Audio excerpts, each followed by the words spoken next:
जय हिंद साथियों, welcome to self study classes with Sumit Jain YouTube channel में आप सभी का स्वागत है। दोस्तों, हिंदी साहित्य की निरंतर टेस्ट सीरीज चल रही है। 1000 टॉप प्रश्नों पर यहाँ पर हम रोज टेस्ट सीरीज करते हैं रात्रि 9 बजे। ठीक है, तो रात में 9 बजे आपकी रोज टेस्ट सीरीज होती है, तो आप समय का ध्यान रखें और पूरी की पूरी टेस्ट सीरीज जरूर देखें। वीडियो को लाइक करें और शेयर करें। और दोस्तों, आप हमारे टेलीग्राम ग्रुप से जुड़ें। टेलीग्राम ग्रुप से जुड़ने के लिए आपको टेलीग्राम ऐप डाउनलोड करना है, उसमें सर्च करना है IAS स्टडी ट्रिक और ज्वाइन हो जाना है। ठीक है, फेसबुक से जुड़ने के लिए आप सर्च करेंगे सुमित जैन। ठीक है, और इंस्टाग्राम से जुड़ने के लिए आप सर्च करेंगे Sumit Jain self study classes. ठीक है, स्टार्ट करेंगे दोस्तों आज का ये वीडियो। चैनल को सब्सक्राइब करें, वीडियो को लाइक अवश्य करें। आज का जो अपना पहला प्रश्न है कि हिंदी का प्रथम राष्ट्रवादी कवि कौन है। प्रथम राष्ट्रवादी कवि बताना है आपको। 4 विकल्प हैं।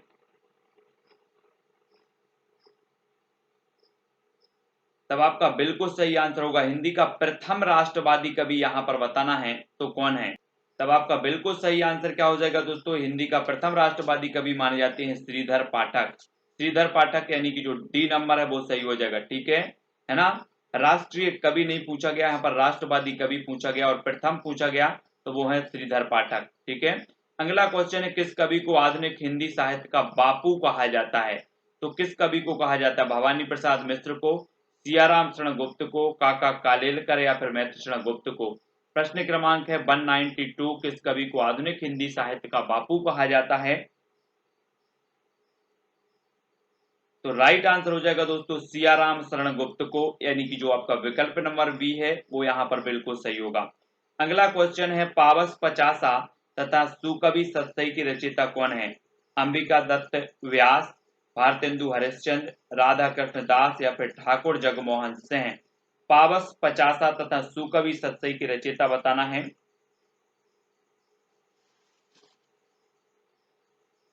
तो आपका बिल्कुल सही आंसर हो जाएगा पावस पचासा और सुकवि सत्सई के रचयिता हैं अंबिका दत्त व्यास, यानी कि जो विकल्प नंबर आपका ए है वो बिल्कुल सही हो जाएगा यहाँ पर। ठीक है, अगला क्वेश्चन बताना है आपको इनमें से कौन सा कवि 2 युगों के संधि स्थल पर अवस्थित है।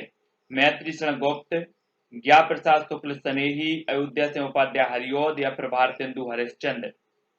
तो प्रश्न क्रमांक 194 का उत्तर बताना है।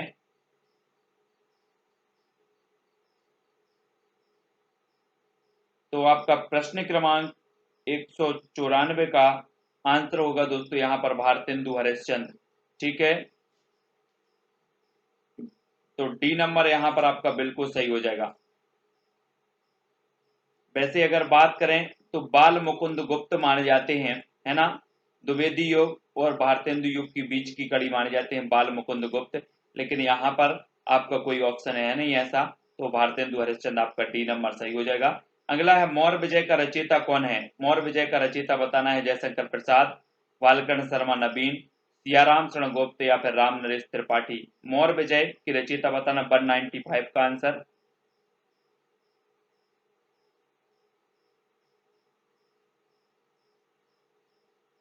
तब आपका बिल्कुल सही आंसर क्या हो जाएगा, सियाराम शरण गुप्त, यानी कि जो विकल्प नंबर आपका सा है वो यहाँ पर राइट होगा। ठीक है, मौर्य विजय के रचयिता हैं सियाराम शरण गुप्त। अगला क्वेश्चन है किस कवित्री को हिंदी के विशाल मंदिर की वीणा पाणी कहा जाता है। तो किस कवित्री को कहा जाता है, सुभद्रा कुमारी चौहान, महादेवी वर्मा, मीराबाई या फिर तारा पांडे। 196 का आंसर बताना है किस कवित्री को हिंदी के विशाल मंदिर की वीणा पाणी कहा जाता है। तो आपका बिल्कुल सही आंसर होगा दोस्तों, क्या हो जाएगा, महादेवी वर्मा, यानी कि जो बी नंबर है वो बिल्कुल सही हो जाएगा। ठीक है, अगला क्वेश्चन है प्रकृति के सुकुमार कवि विशेषण किस कवि के लिए प्रयुक्त हुआ है। प्रकृति के सुकुमार कवि ये विशेषण है और ये किस कवि के लिए प्रयुक्त हुआ है। सुमित्रानंदन पंत, गिरजा कुमार माथुर, निराला या फिर भारतेंदु हरिश्चंद्र। तब आपका बिल्कुल सही आंसर होगा सुमित्रानंदन पंत के लिए। ठीक है, ए नंबर आपका बिल्कुल सही होगा। अगला इनमें से किस रचनाकार की गणना छायावाद के प्रवर्तकों में की जाती है। तो किस रचनाकार की जाती है 198। तो आपका बिल्कुल सही आंसर होगा मुकुटधर पांडे। ठीक है, मुकुटधर पांडे, यानी कि जो ए नंबर है वो बिल्कुल सही हो जाएगा यहाँ पर। ठीक है, हालांकि नंदलाल वाजपेयी ने पंत जी को भी छायावाद का प्रवर्तक माना है, लेकिन यहाँ पर आपका उत्तर ए नंबर बिल्कुल सही होगा। अगला है यामा किस रचनाकार की कृति है? यामा के रचनाकार कौन है, यामा किसकी कृति है? 199 का उत्तर बताना है आपको। 1982 में यामा के लिए ज्ञानपीठ पुरस्कार भी मिला है, और यामा की रचनाकार जो हैं वो महादेवी वर्मा, यानी कि जो डा नंबर है वो बिल्कुल सही होगा। प्रेम सरोवर, प्रेम माधुरी तथा प्रेम फुलवारी किस कवि की कृतियां हैं? प्रेम सरोवर, प्रेम माधुरी और प्रेम फुलवारी, ये बताना भारतेंदु हरिश्चंद्र की, जयशंकर प्रसाद की, रामनरेश त्रिपाठी या बद्रीनारायण चौधरी प्रेमघन। प्रश्न क्रमांक 200 का आंसर बताना है। तो प्रेम सरोवर, प्रेम माधुरी और प्रेम फुलवारी ये रचनाकार हैं दोस्तों भारतेंदु हरिश्चंद्र, यानी कि जो विकल्प नंबर आपका आ है वो यहाँ पर सही हो जाएगा। ठीक है, अगला है अंग्रेजी राज के गुप्तचर विभाग में मैथिलीशरण गुप्त की किस कृति का अर्थ जनाना हिंदुस्तान समझा गया? तो किस कृति का समझा गया? जय भारत का, भारत भारती, काबा और करबला, और फिर ब्रहणी ब्रजांगना। तो आपका बिल्कुल सही आंसर होगा भारत भारती का अर्थ समझा गया जनाना हिंदुस्तान। अगला है किस कवि ने मैंने मैंने में शैली अपनाई? किस कवि ने मैंने में शैली अपनाई का दावा किया? भारतेंदु हरिश्चंद्र, निराला, जयशंकर प्रसाद या हरिवंश राय बच्चन। तब आपका बिल्कुल सही आंसर होगा निराला, यानी कि जो विकल्प नंबर आपका बी है वो आपका यहाँ पर बिल्कुल सही होगा। परिमल और अनामिका का रचयिता कौन है? परिमल और अनामिका का रचयिता बताना है आपको। निराला, जगदीश गुप्त, दिनकर या फिर मुक्तिबोध। तो परिमल और अनामिका के जो रचनाकार हैं वो कौन है? तो वो है निराला जी, और आ नंबर यहाँ पर आपका सही होगा। नेक्स्ट है समरसता मूलक आनंदवाद की पृष्ठभूमि में लिखी गई जयशंकर प्रसाद की कृति कौन सी है? कौन सी है बताना है। कामायनी, प्रसाद, चित्राधार या फिर झरना। समरसतावाद आनंदवाद की पृष्ठभूमि में लिखी गई जयशंकर प्रसाद की जो कृति है वो कौन सी है? तो वो कृति है दोस्तों कामायनी। कामायनी इनका महाकाव्य है, जिसमें कितने सर्ग हैं? 15 सर्ग हैं। 1935 इसका रचना काल माना जाता है कामायनी का। अगला है किस कवि ने मैथिलीशरण गुप्त के सामने स्वयं को महज डिप्टी राष्ट्र कवि माना है? तो सियाराम शरण गुप्त, रामधारी सिंह दिनकर, रामनरेश पांडे या फिर माखनलाल चतुर्वेदी। तो किस कवि ने मैथिलीशरण गुप्त के सामने स्वयं को महज डिप्टी राष्ट्र कवि माना? तो वो माना रामधारी सिंह दिनकर, यानी कि जो विकल्प नंबर बी है वो यहाँ पर सही होगा। बुंदेली लोकशैली में गाई जाने वाली छंद में रची गई सुभद्रा कुमारी चौहान की कौन सी कविता स्वाधीनता आंदोलन का नारा बनी? तो कौन सी कविता बनी? 206 का आंसर यहाँ पर बताना है।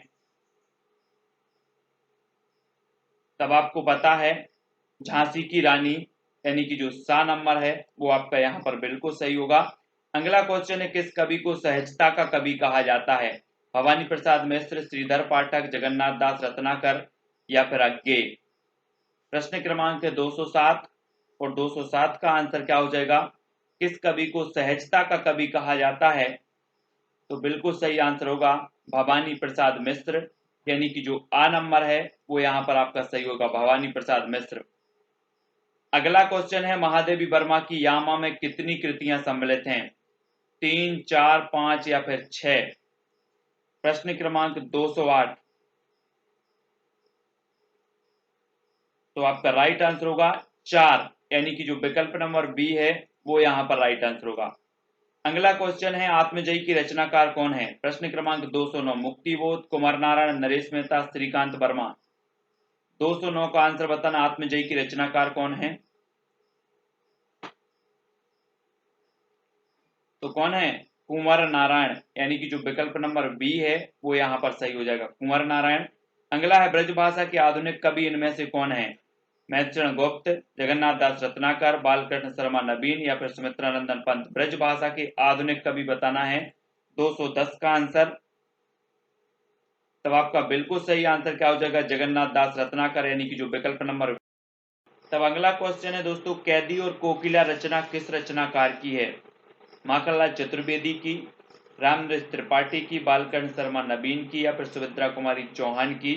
प्रश्न क्रमांक 211, कैदी और कोकिला रचना किस रचनाकार की है? तो आपका बिल्कुल सही आंसर होगा किसकी है? माखनलाल चतुर्वेदी, यानी कि जो आ नंबर है वो यहाँ पर सही होगा। नेक्स्ट है, इसमें से हरिवंश राय बच्चन की रचना कौन सी है?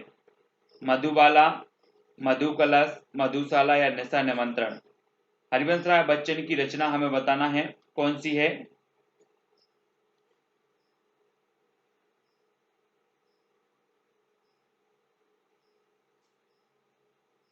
तब आपका राइट जो आंसर हो जाएगा दोस्तों वो क्या हो जाएगा? हरिवंश राय बच्चन की रचना बतानी है तो इनकी रचना मधुबाला भी है, मधु कलश भी है, मधुशाला भी है और निशा निमंत्रण भी है। ठीक है, यानी कि 212 का जो आपका राइट आंसर हो जाएगा वो बिल्कुल पूरा का पूरा उपयुक्त सभी। ठीक है, अगला क्वेश्चन यहाँ पर देखते हैं, आंसू की बालिका किस कवि की रचना है? आंसू की बालिका, जयशंकर प्रसाद, सुमित्रा नंदन पंत, नरेंद्र शर्मा या फिर महादेवी वर्मा? तो ये आंसू की बालिका कवि की रचना है तो वो सुमित्रा नंदन पंत की, वी नंबर। अगला है, आधुनिक हिंदी में राम काव्य का लोकप्रिय प्रबंध काव्य कौन सा है? आधुनिक हिंदी में राम काव्य का लोकप्रिय प्रबंध काव्य आपको बताना, रामचरितमानस, अंधायुग, साकेत या फिर बर्बे रामायण?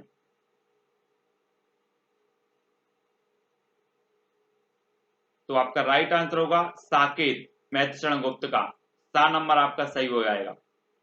अगला है दोस्तों, मनुष्यों की मुक्ति की तरह कविता की भी मुक्ति है, यह कथन किसका है?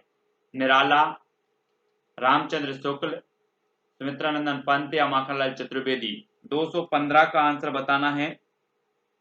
मनुष्यों की मुक्ति की तरह कविता की भी मुक्ति है, ये कथन है निराला का, आ नंबर सही होगा इसका। उर्वशी का रचनाकार कौन है? उर्वशी का रचनाकार धर्मवीर भारती, मैत्रेय गुप्त, कुंवर नारायण या रामधारी सिंह दिनकर? 216 का आंसर बताना है, उर्वशी का रचनाकार कौन है?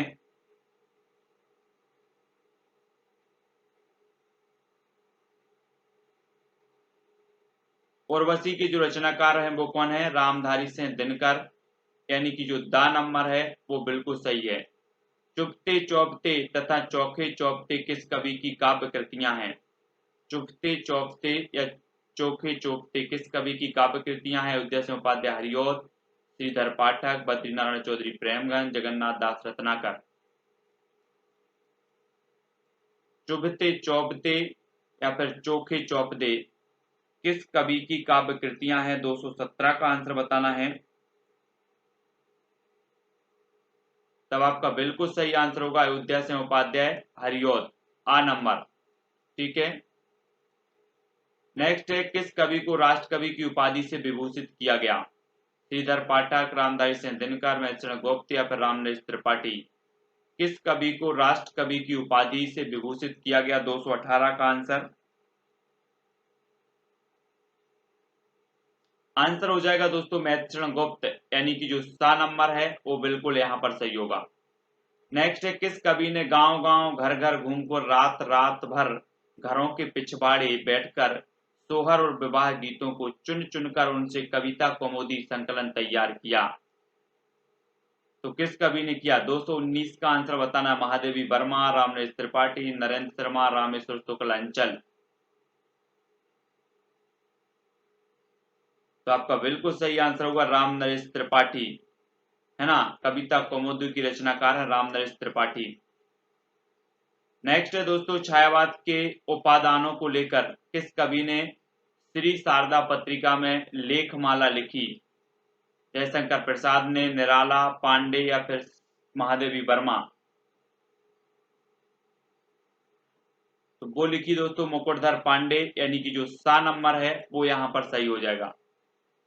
अगला क्वेश्चन है, रोबहु सब मिली आबहु भारत कर्प, हा हा भारत दुर्दशा देखी न जाई, यह पंक्ति किसकी है? भारतेंदु हरिश्चंद्र की, मैत्रेय गुप्त की, श्रीधर पाठक या फिर बद्रीनारायण चौधरी प्रेमगंज? 221 का आंसर बताना हमें। और आपका बिल्कुल सही आंसर होगा भारतेंदु हरिश्चंद्र। ठीक है, अगला क्वेश्चन है, खड़ी बोली हिंदी का प्रथम महाकाव्य किसे माना है? कामायनी, प्रिय प्रवास, जयद्रथ वध या जय भारत? प्रश्न क्रमांक 222, खड़ी बोली हिंदी का प्रथम जो महाकाव्य वो किसे माना गया है? और राइट आंसर होगा आपका प्रिय प्रवास, यानी कि जो विकल्प नंबर आपका बी है वो बिल्कुल सही होगा। अगला है, हम कौन थे क्या हो गए और क्या होंगे अभी, यह पंक्ति किसकी है? अयोध्या सिंह उपाध्याय हरिऔध की, रामनरेश त्रिपाठी की, महेंद्र गुप्त की या जयशंकर प्रसाद की? 223 का उत्तर बताना है।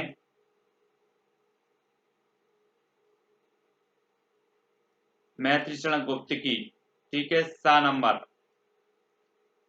अयोध्या सिंह उपाध्याय हरिऔध किस युग के कवि हैं? भारतेंदु युग के, द्विवेदी युग के, छायावाद या प्रगतिवाद? अयोध्या सिंह उपाध्याय किस युग के कवि माने जाते हैं? प्रश्न क्रमांक है 224 और 224 का उत्तर है बा, यानी कि द्विवेदी युग, बी नंबर। किस कवि ने खड़ी बोली के साथ साथ ब्रज भाषा में काव्य रचना नहीं की? श्रीधर पाठक, अयोध्या सिंह उपाध्याय हरिऔध, नाथुराम शर्मा शंकर या महादेवी वर्मा? 225 का आंसर बताना है हमें और राइट आंसर होगा महादेवी वर्मा, यानी कि जो विकल्प नंबर डी है वो बिल्कुल सही हो जाएगा यहाँ पर। अगला क्वेश्चन है, मैं नीर भरी दुख की बदरी पंक्ति किस कवित्री की है? महादेवी वर्मा, मीराबाई, उषा देवी, सुभद्रा कुमारी चौहान? 226 का आंसर बताना, मैं नीर भरी दुख की बदरी, ये पंक्ति किसकी है? तब आपका बिल्कुल सही आंसर होगा महादेवी वर्मा की, ए नंबर। गीत फरोश किसकी रचना है? 227 का आंसर बताना, नीरज की, हरिवंश राय बच्चन, महादेवी वर्मा या फिर भवानी प्रसाद मिश्र? तो आपने बिल्कुल सही आंसर बताया, गीत फरोश के रचनाकार हैं भवानी प्रसाद मिश्र, यानी कि जो दा नंबर है वो बिल्कुल सही हो जाएगा। जूही की कली किसकी रचना है? महादेवी वर्मा की, जयशंकर प्रसाद, सुमित्रा नंदन पंत या सूर्यकांत त्रिपाठी निराला? तो 228 का आंसर आपका क्या होगा? सूर्यकांत त्रिपाठी निराला। ठीक है, अगला क्वेश्चन है दोस्तों, छायावाद के प्रसिद्ध 4 स्तंभों में किसकी गणना नहीं की जाती? जयशंकर प्रसाद की, महादेवी वर्मा, सुमित्रा नंदन पंत या राम कुमार वर्मा की? 229 का आंसर हमें बताना है, छायावाद के प्रसिद्ध 4 स्तंभों में किसकी गणना नहीं की जाती? तो राइट आंसर होगा राम कुमार वर्मा, डी नंबर आपका सही हो जाएगा, राम कुमार वर्मा की। ठीक है, अगला है, निराला की पहली काव्य रचना कौन सी है? निराला की पहली काव्य रचना बतानी है और आपका बिल्कुल सही आंसर क्या हो जाएगा? जूही की कली निराला की पहली काव्य रचना है, बी नंबर। छायावाद स्थूल के प्रति सूक्ष्म का विद्रोह है, यह धारणा किसकी है? प्रश्न क्रमांक 231 का आंसर बताना है, तब बिल्कुल सही आंसर होगा क्या? डॉक्टर नगेंद्र, सा नंबर आपका सही हो जाएगा। अगला क्वेश्चन है, कला और बूढ़ा चांद किसकी रचना है? प्रश्न क्रमांक 232 का उत्तर बताना है, तो आपका बिल्कुल सही आंसर होगा कला और बूढ़ा चांद के रचनाकार हैं सुमित्रा नंदन पंत, आ नंबर। बाल मुकुंद गुप्त किस युग के रचनाकार हैं? भारतेंदु युग, छायावाद, प्रगतिवाद, द्विवेदी युग? बाल मुकुंद गुप्त किस युग के रचनाकार माने जाते हैं? और आपका बिल्कुल सही आंसर होगा द्विवेदी युग, डी नंबर। ठीक है, अगला देख लो, अबला जीवन हाय तुम्हारी यही कहानी, आंचल में है दूध और आंखों में पानी, ये पंक्तियां किसकी हैं? तो सभी लोगों को पता है कि ये यशोधरा खंड काव्य से ली गया है और ये मैत्रेयी गुप्त की, आ नंबर आपका बिल्कुल सही हो जाएगा। अगला है, सांध काकली की रचयिता कौन है? 235 का उत्तर बताना है, सांध काकली के जो रचनाकार हैं वो कौन है? तो आपका उत्तर होगा निराला, यानी कि दा नंबर आपका सही है। सभी लोग वीडियो को लाइक करेंगे, वीडियो को शेयर करना है। फेसबुक से जुड़ने के लिए सर्च करेंगे सुमित जैन, इंस्टाग्राम से जुड़ने के लिए Sumit Jain self study classes. ठीक है, वीडियो को लाइक करके अपने व्हाट्सएप और फेसबुक ग्रुप में शेयर करना है और जो है सब्सक्राइब कर लेना है और बेल आइकन को दबाकर ऑल पर क्लिक करना है। आज के वीडियो के लिए इतना ही, जय हिंद।